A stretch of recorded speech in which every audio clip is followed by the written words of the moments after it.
ఓం శ్రీ గణేశాయ నమః. శ్రీమాత్రే నమః. శివాయ గురవే నమః. శ్రీకృష్ణ పరబ్రహ్మణే నమః. శ్రీరామాయ నమః. శ్రీ గురుభ్యో నమః. సచ్చిదానందరూపాయ విశ్వోత్పత్యాదిహేతవే తాపత్రయ వినాశాయ శ్రీకృష్ణాయ వయం నమః.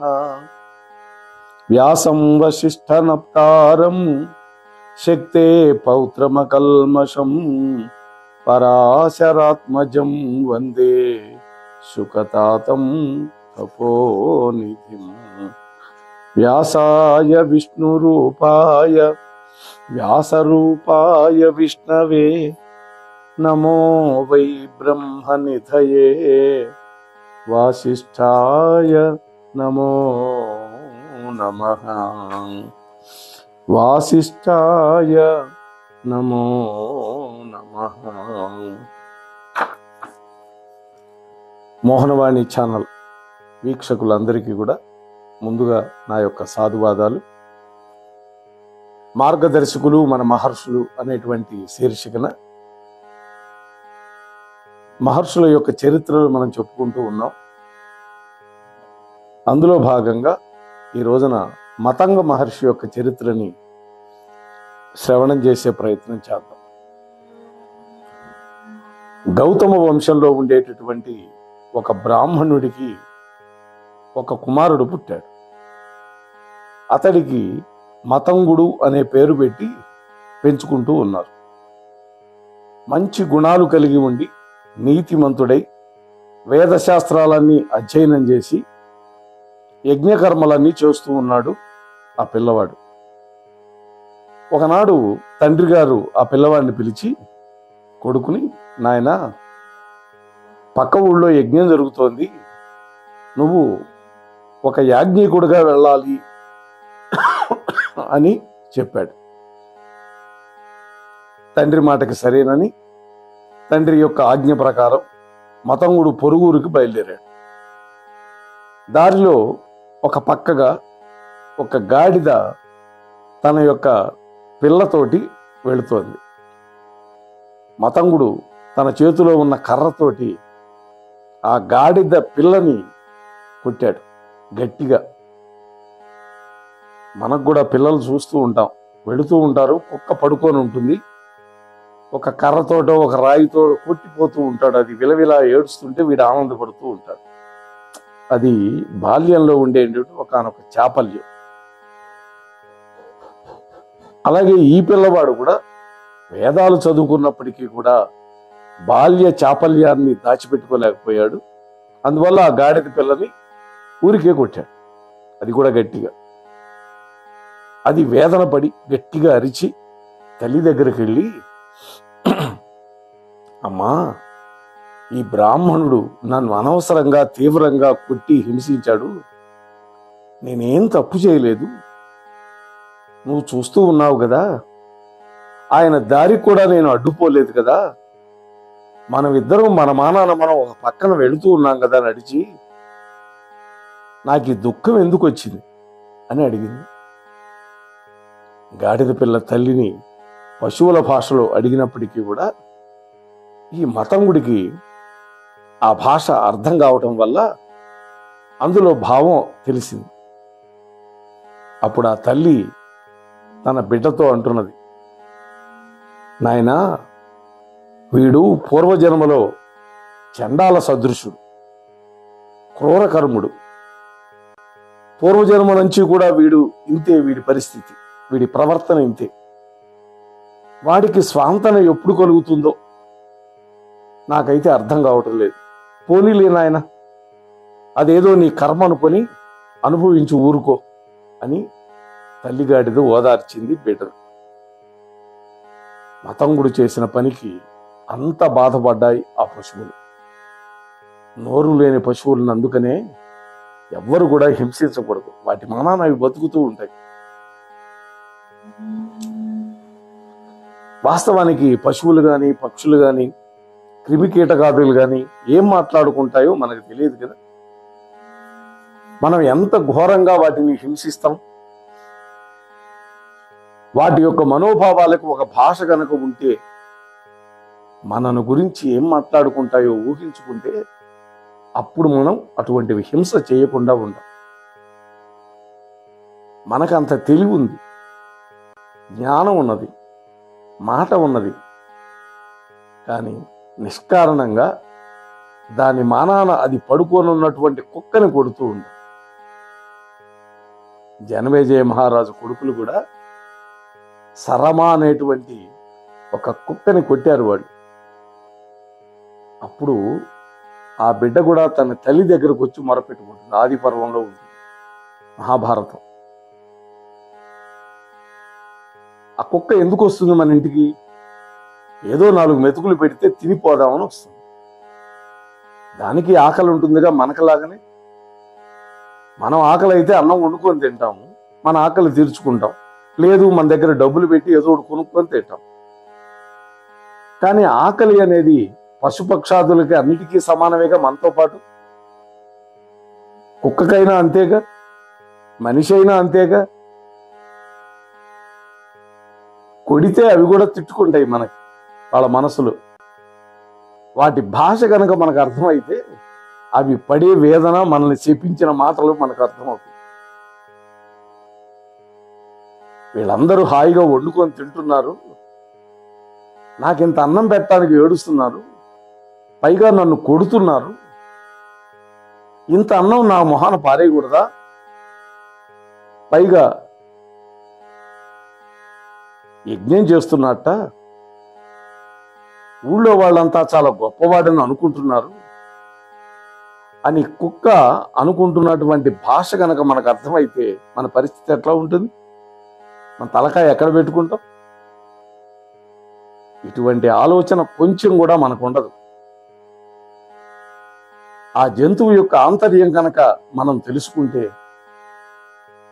మనం చేసినటువంటి పని ఎంత అనుచితమో మనకు అర్థమవుతుంది. కానీ మనం అదే తప్పు చేస్తే మన యజ్ఞ సంరక్షణ కోసం దాన్ని కొట్టినట్లుగా, మన యొక్క శౌచం కాపాడుకోవటానికి ఆ కుక్కను కొట్టినట్లుగా మనం చేసినటువంటి పని పరమ ధార్మికమైందని, లేకపోతే దాన్ని శిక్షించడం వల్ల యజ్ఞాన్ని రక్షించగలిగామని అనుకుంటూ ఉంటాం అజ్ఞానం వల్ల. ఇవన్నీ మన భావాలే.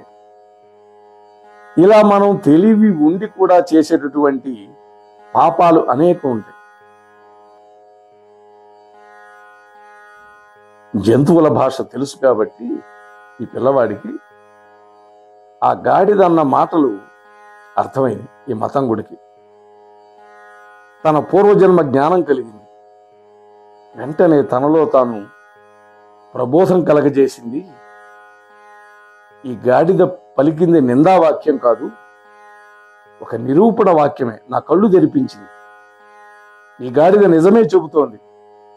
బహుశా నేను పూర్వజన్మలో పశువులను చంపి చర్మం ఒలిచి అమ్ముకునేటటువంటి నీచమైనటువంటి వృత్తిలో పుట్టి ఉన్నానేమో, నాకు తెలియదు కదా గత జన్మ ఏంటో నాకు అని అనుకుంటున్నాడు. వెంటనే మతంగుడు ఆ తల్లి గాడిద దగ్గరికి వెళ్ళి నమస్కరించి, అమ్మా, నా జన్మ జ్ఞానం నాకు గనక తెలిస్తేనే నేను గొప్ప అనుకుంటాను. ఎవరో బ్రాహ్మణుడైనటువంటి నాకు నా యొక్క పూర్వజన్మం ఎలాంటిదో తెలిపి నువ్వు నాకు మేలు చేస్తున్నావు. చూస్తూ ఉంటే నీవు కారణజన్ముడివి అని అనిపిస్తోంది నాకు. కానీ నువ్వెవరివో నాకు తెలియదు. నేను గత జన్మలో ఏమి చేశానో, ఏ పాపం చేశానో, ఎటువంటి నీచమైనటువంటి పని చేశానో ఆ క్రూర కర్మలు ఏంటో నాకు బోధించు. నేను చేసిన పనులన్నీ నాకు తెలియజేయి. నిన్ను చూస్తూ ఉంటే నీకు అన్నీ తెలిసినట్లుగా నాకు అనిపిస్తోంది అని ప్రార్థించాడు. అప్పుడు ఆ తల్లిగాడిదన్నది, ఓ బ్రాహ్మణ కుమారా, నువ్వు పూర్వజన్మలో కులభ్రష్టురాలైనటువంటి ఒక బ్రాహ్మణ స్త్రీకి పుట్టావు. నీ తల్లి ఒక బ్రాహ్మణ స్త్రీ, కానీ కులభ్రష్టురాలు, అవినీతి పరురాలు. అటువంటి దాని గర్భంలో నువ్వు పుట్టావు. అందువల్ల ఆ సంస్కారం నీకు పోలేదు. అందువల్లనే జీవహింస నీకు చాలా ఇష్టమైనటువంటి పనిగా ఉన్నది. ఒక జీవిని హింసించాలంటే, ఒక పశువును కొట్టాలంటే, దాన్ని చంపాలంటే నీవు అవలీలగా ఆనందంగా చేసేస్తావు. అది నీ స్వభావం. ఆ స్వభావం దుష్టురాలైనటువంటి నీ తల్లి దగ్గర నుంచి వచ్చింది అని చెప్పగానే ఆ బ్రాహ్మణ బాలుడికి, మతంగుడికి జ్ఞానోదయమై, ఇక నన్నేం అడగద్దు, నువ్వు వెళ్ళి నీ తండ్రి గారిని అడుగు అన్నది గాడిద. అంటే తండ్రి మంచివాడే, కానీ తల్లి భ్రష్టురాలు కావడం వల్ల ఆ గుణాలన్నీ తల్లి నుంచి సంక్రమించినాయి. ఆ విధంగా జ్ఞానం కలిగినటువంటి మహాత్ములు పశువుల్లో కూడా ఉంటారు అని పెద్దలు చెబుతారు. నిజానికి మనకు కనిపించే పశువులన్నీ పశువులు కావు. వాటిల్లో అన్నీ కేవలం జడత్వంలో ఉన్నటువంటి కొన్ని జీవులు మాత్రమే అని అర్థం చేసుకోవాలి.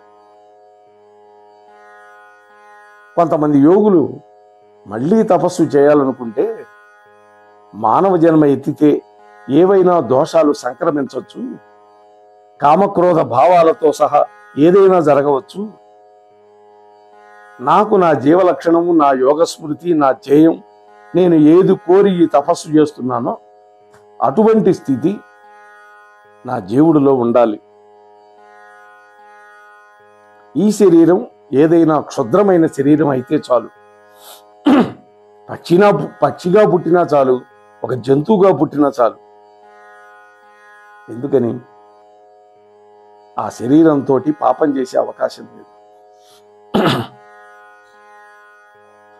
మరొకరు పాపం చేస్తే వాళ్ళ చేతిలో చచ్చిపోతాను కాబట్టి నేను పాపం చేయను కదా. వాస్తవానికి పక్షి ఏ పాపం చేస్తుంది, జంతువు ఏ పాపం చేస్తుంది? తనకు కావలసినటువంటి ఆహారం తింటుంది. పోనీ పక్షి అయితే పురుగులు తింటుంది. అది పాపమని దానికి తెలియదు. భగవంతుడు దానికోసం ఆహారం రాసి పెట్టాడు, అందుకని అది తింటుంది. అయితే తెలిసి చేసేదే పాపం. అవసరం లేకుండా చేసేటటువంటి క్రూరమైనటువంటి కర్మ పాపం. కాబట్టి ఏ పాపం చేయనటువంటి పక్షి జన్మలో నేను ఉండి ఆ విశ్వనాథుడి యొక్క ఆలయం చుట్టూ ప్రదక్షిణలు చేస్తూ అక్కడే ఒక మూలపడి ఉండి ధ్యానం చేసుకుంటూ ఉంటే ఒక జన్మ గడిచిపోతుంది. ఆ జన్మలో నేను శరీరాన్ని విడిచిపెట్టి నీలో కలిసిపోవాలి అని గనక ఆ విశ్వనాథుడిని ప్రార్థించి ఏరి కోరి పక్షి జన్మ తెచ్చుకుంటారు కొంతమంది మహాత్ములు. ఎందుకని? మానవ జన్మ ఎత్తితే తెలిసి కూడా కొన్ని పాపాలు చేయాల్సి వస్తుంది. అందుకని ఈ జన్మలు మహాత్ముల గురించి మనకి ఎలాగా తెలుస్తుంది అనుకుంటే, ఒకవేళ తెలియకపోయినా పర్వాలేదు, కానీ అందరినీ సమతా దృష్టితో చూడాలి. అనవసరంగా వేటిని హింసించకూడదు అనేటువంటి ఒక తాత్పర్యాన్ని ఇప్పుడు ఈ గాడిద ఉదంతంలో మనం అర్థం చేసుకోవాలి. మన భారతదేశంలో ఇప్పుడు జరుగుతున్నటువంటి పాపం, హింస మొదలైన వాటిని ఎవరైనా చూస్తే మళ్ళీ మనుషుడై భారతీయుడిగా పుట్టడానికి భయపడిపోతాడు. ఏ క్షేత్రంలోనూ, ఏ గంగా తీరంలోనూ పక్షిగానైనా సరే పుట్టి జీవించి మోక్షాన్ని పొందాలి అనేటువంటి కోరిక కోరుకోవడం ఈ రోజున ఈ భారతదేశంలో మరింత సమంజసం అని నాకు అనిపిస్తోంది అంటున్నారు సద్గురు డాక్టర్ కె శివానందమూర్తి గారు. ఎందుకంటే ఈ సమష్టి పాపాన్ని ఏ ఒక్కరం కూడా పరిహరించలేదు. పాపాన్ని కట్టడి చేయలేవు. చూస్తూ ఊరుకుంటే దుఃఖవేత అవుతుంది, అశక్తులం. మనకి ఈ వేదన ఉన్నప్పుడు మనం చేసే తపస్సు కొనసాగదు, సాధన కొనసాగదు. అందుకని ఏ విషయాలు కూడా ప్రపంచ జ్ఞానం లేనటువంటి పక్షి జన్మని ఏ పుణ్యక్షేత్రంలోనో ఏదో ఒక ఆశ్రమంలోనో ఎక్కడో ఏ చెట్టు కిందో తీసుకొని అక్కడ జీవిస్తాను, ఈ జన్మ చివరి జన్మ అగుగాక అని విజ్ఞులైనటువంటి వాళ్ళు భావిస్తారు. మతంగుడు ఆ సమయంలో ఈ గాడిద చెప్పిన మాటలు విని వెంటనే యజ్ఞానికి వెళ్లకుండా వెనక్కి తిరిగి తండ్రి గారి దగ్గరికి వెళ్ళి జరిగినటువంటి వృత్తాంతం అంతా చెప్పి, తండ్రి, నా గత జన్మలోని నా తల్లి చేసిన పాపం ఏదో నాకు తెలియదు. నా క్రూర కర్మల వల్ల దయా దాక్షిణ్యాలు లేకుండా నిర్దాక్షిణ్యంగా ఆ గాడిద పిల్లను కొట్టాను, పాపం చేశాను. నాకు దానివల్ల జ్ఞానోపదేశం జరిగింది. నా జ్ఞాన నేత్రం తెరుచుకుంది. ఆ గాడిద చెప్పిన మాటల వల్ల నేను తపస్సు చేసుకుని బ్రహ్మత్వం పొందాలి అనేటువంటి కోరిక నాలో ప్రబలంగా ఉంది. నాకు ఆజ్ఞాపించండి, నాకు ఆదేశాలు ఇవ్వండి, నాకు అనుజ్ఞ ఇవ్వండి అని కోరాడు. ఆ విధంగా తండ్రి అనుమతి పొంది కొన్ని వేల సంవత్సరాలు తపస్సు చేశాడు మతంగుడు. మొట్టమొదట అతనికి ఇంద్రుడి యొక్క దర్శనం అయింది. శ్రీమద్ రామాయణంలో ఉంటుంది ఈ ఘట్టం.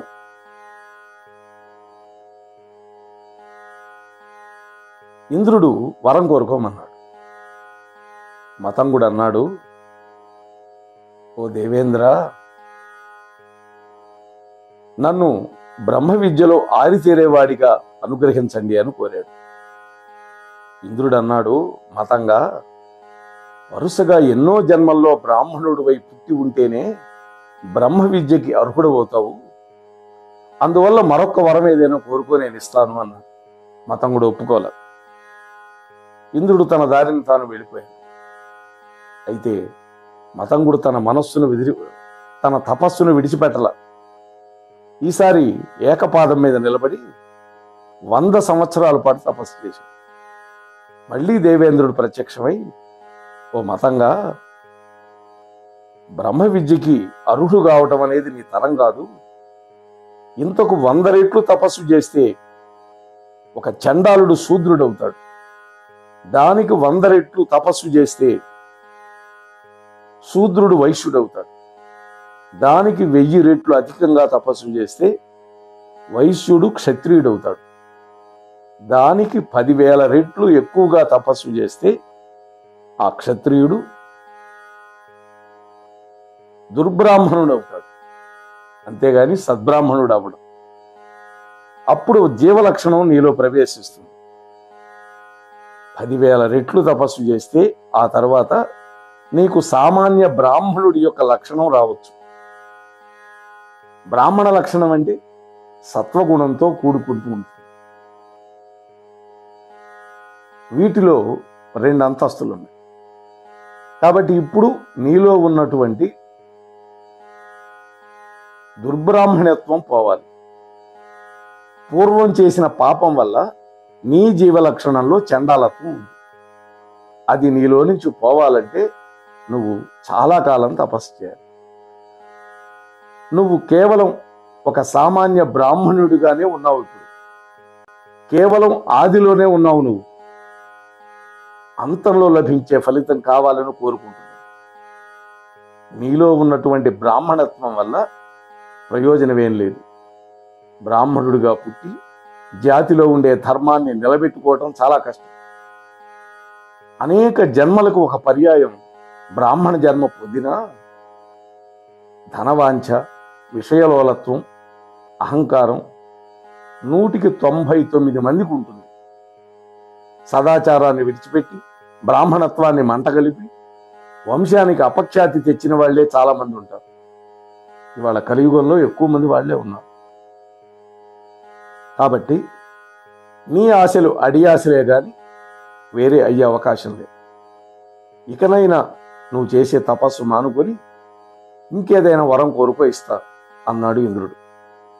అయితే మతంగుడు, దేవేంద్ర, నాకు ఇంకా ఏ ఇతర వరాలు అక్కర్లా అని చెప్పి ఇంద్రుడు వెళ్ళిపోయినాడిక మళ్ళీ ఏకాగ్రతతో ఈసారి కాలి బొటన వేలు మీద నిలబడి తపస్సు చేయటం మొదలుపెట్టాడు. ఇంతకుముందు ఒంటికాలతో తపస్సు చేశాడు, ఇప్పుడు కాలి బొటన వేలు మీద నిలబడి తపస్సు చేస్తూ ఉన్నాడు. శరీరం అంతా శుష్కించిపోయింది, కేవలం అస్థిపంజరం మాత్రమే మిగిలిపోయింది. క్రింద నేల మీద పడిపోయాడు. ఇంద్రుడు మళ్ళీ వచ్చాడు. ఓ మతంగా, నీకు ఇదివరకే చెప్పా కదా, బ్రహ్మ విద్యా విదురుడు కావటం నీ తరం కాదు. ఇకనైనా నా మాట విని నీ తపస్సు చాలించు. నీకు ఒక వరం ఇస్తున్నాను. ఉత్తమమైనటువంటి బ్రాహ్మణ లక్షణాలు అంటే సత్యము, శౌచము,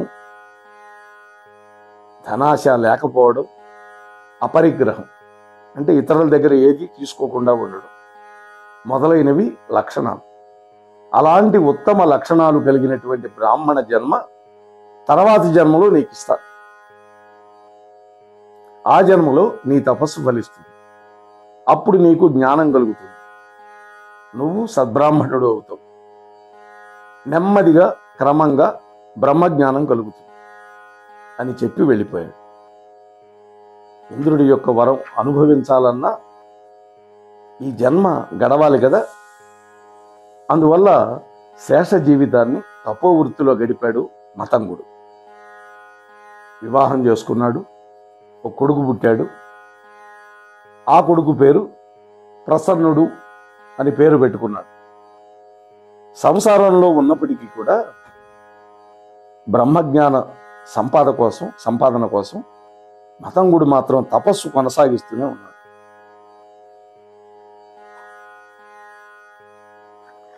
ఇలా ఉండగా ధర్మవ్యాధుడైనటువంటి ఒక చెంచుల రాజు వచ్చాడు. అర్జునకి అనేటువంటి తన కుమార్తెను ఈ మతంగుడు కొడుకైనటువంటి ప్రసన్నుడికి చేసుకోమని అడిగాడు. నా కూతుర్ని నీ కోడలుగా చేసుకోమన్నాడు. అందుకు అంగీకరించి మతంగుడు తన కొడుకైన ప్రసన్నుడికి అర్జునకి అనేటువంటి అమ్మాయితో వివాహం జరిపించాడు. ఈ అర్జునకి అత్తమామలకి చాలా సేవ చేసింది. ఆ ప్రకారం అతడి యొక్క వైవాహిక జీవితం అంతా గడిచిపోయింది ఆ జన్మలో. ఇప్పుడు మనం చెప్పుకున్న కథ అంతా కూడా వరాహ పురాణంలో ఉంది.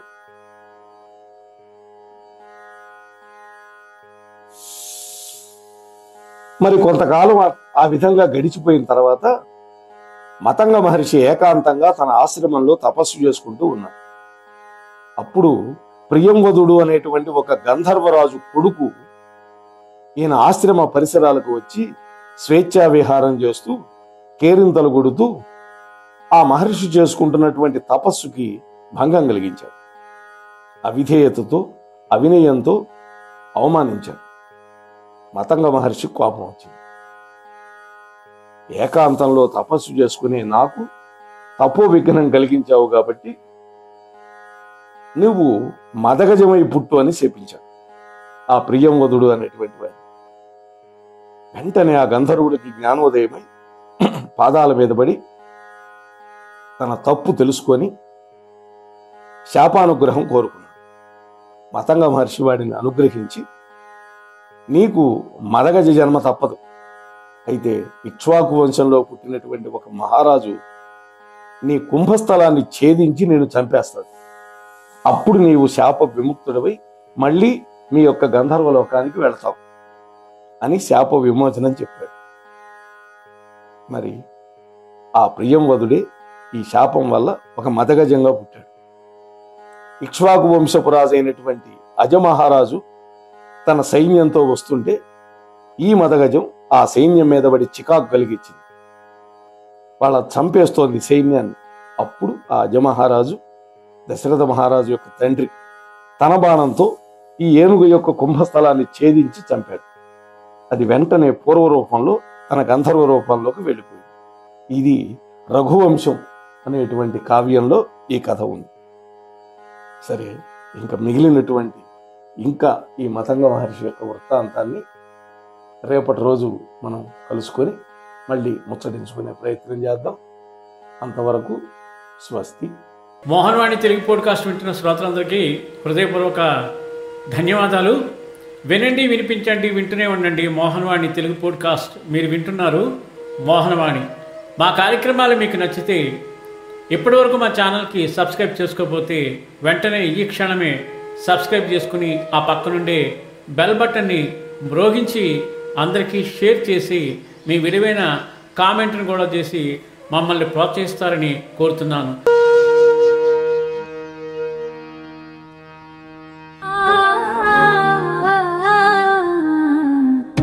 మోహనవాణి.